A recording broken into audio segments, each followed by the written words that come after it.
Now, there are some authors out there already saying that it's the same bunch, and it's true. It's the same bankers who put the same boys forward.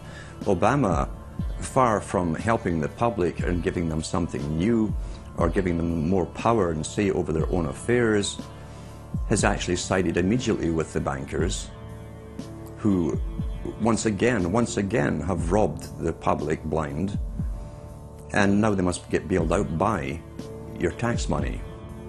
Obama does it all with left cover. He makes you think that he's somehow different from Bush, that this is somehow benevolent, that he cares about the poor. And in reality, this is the cruelest hoax and the most bogus sham. Obama is 1,000% devoted to Wall Street interests. When Wall Street says jump, Obama jumps. And again, it's about $30 to $40 for the bankers for every dollar that ever reaches an unemployed person or somebody who's on food stamps or some infrastructure building for highways. The hope with the Obama administration was that it would move us beyond this. But unfortunately, what we're seeing more and more is that Obama has brought in many of the economists who bought into the system in the past. Larry Summers is a very good example. And so many of his economists, many of the people there, you can really almost at this point relate Obama to Hoover, who did something similar in his presidency, as opposed to Franklin Roosevelt, for example, who brought in a very fresh team.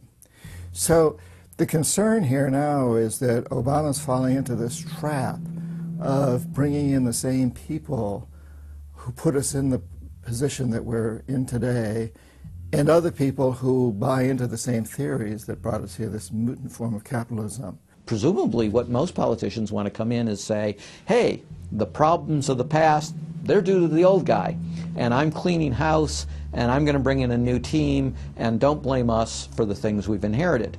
Can't say, you know, those policies of the past that came before were insane, because you got the guy that was one of the key architects of those policies. People need to stop having allegiance to their political party. They need to have allegiance to the Bill of Rights, the Constitution, and what has made our republic so special. The basic human rights and dignity that every citizen of this country inherently has.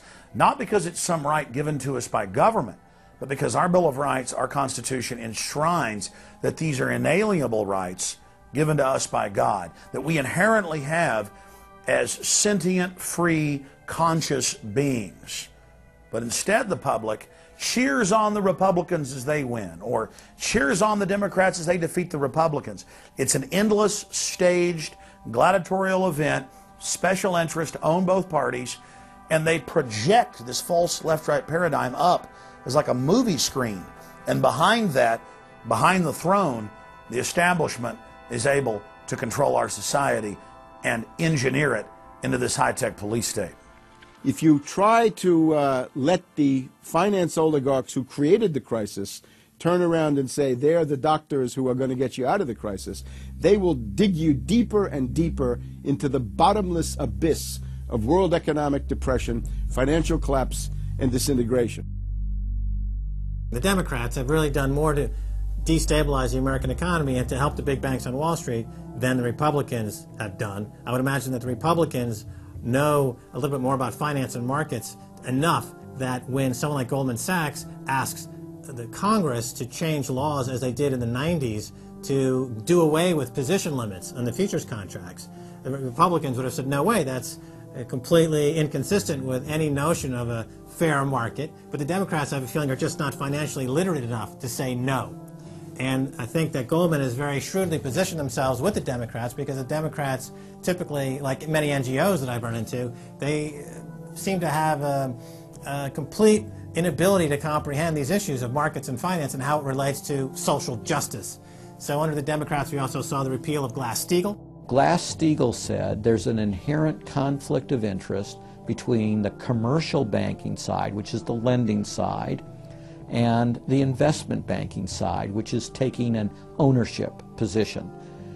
And we have to end this conflict of interest by separating these two entities. You can have investment banks and you can have commercial banks, but they have to be separate. Do you think that the repeal of Glass-Steagall was a tragic mistake? No, I don't think so. You could be a commercial bank like Chase Manhattan, or you could be an investment house like J.P. Morgan, or a bank like Bank of America, or an investment house like Merrill Lynch. But you couldn't be both. And as the 90s went on, the screaming hyenas of Wall Street were demanding that this prohibition, this regulation, be abolished. This was an illegal and inappropriate form of casino. The derivatives were being used and they were being unregulated, and the people were getting 30 to 1, 40 to 1, 50 to 1, and sometimes 100 to 1 profits on the way up. And remember, derivatives are a zero-sum game, so there's nothing there. It's not like a piece of stock in General Electric or Ford or something like that where there's supposed to be some value. Derivatives have no value. But the very people, Summers and Gettner and all the people at Goldman Sachs and J.P. Morgan who created these things, made not millions or billions but trillions on the way up.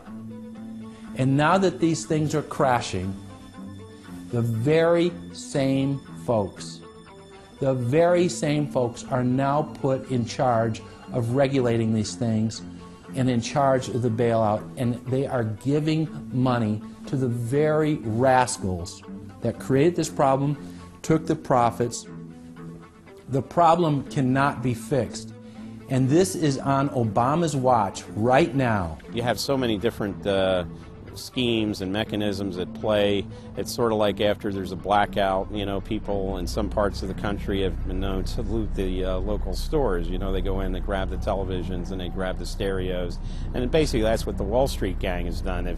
They've just engaged in this massive looting of money from their own companies and now from the U.S. Treasury. There was a lady called Brooksley Born. She was the head of the Commodity Futures Trading Commission under Clinton. And she said, look, we have these derivatives. Why don't we at least make them reportable so we know how many there are and where they are? And she writes in a biographical account, she said, I picked up the phone and Larry Summers was screaming at me that I was interfering with the wonderful inventiveness and ingenuity of Wall Street and their ability to come up with new financial products, such as these derivatives. Brooksley Born was the chair of the Commodities Future Trading Commission, CFTC, which regulates many financial derivatives. And she said there's a grave danger out there in the form of these credit default swaps. And credit default swaps are an exotic financial derivative, or moderately exotic financial derivative, were sold on a bright, shining lie that they were supposed to make markets more efficient. In fact, they allow utterly insane gambles, and they're really great devices for accounting fraud as well. She actually says, I'm thinking of adopting this regulation. The Clinton administration goes berserk, and in particular Larry Summers, but also Rubin. Now behind Larry Summers, there's another layer. Bob Rubin of Goldman Sachs, the Clinton administration, and Citibank. And he also thought that derivatives were a wonderful thing for the U.S. economy, and he made sure that they were never regulated. Also, we can't forget Alan Greenspan over at the Federal Reserve. Now, you look at Summers, he is sitting in the White House today, making policy for Obama. Summers tells Obama what to do. Summers tells Geithner what to do. He's also got some of his hatchet people in the administration. Mary Shapiro runs the Securities and Exchange Commission. She refuses to ban naked short selling and other market manipulations. You've also got another guy called Gensler over at the Commodity Futures Trading Commission today. He is an acolyte and a supporter of the derivatives bubble. We made the new CFTC chair a guy who had helped to kill Brooksley Born's reform initiatives. And we just did this under the Obama administration. This was a pre-registered, pre-organized, predetermined event.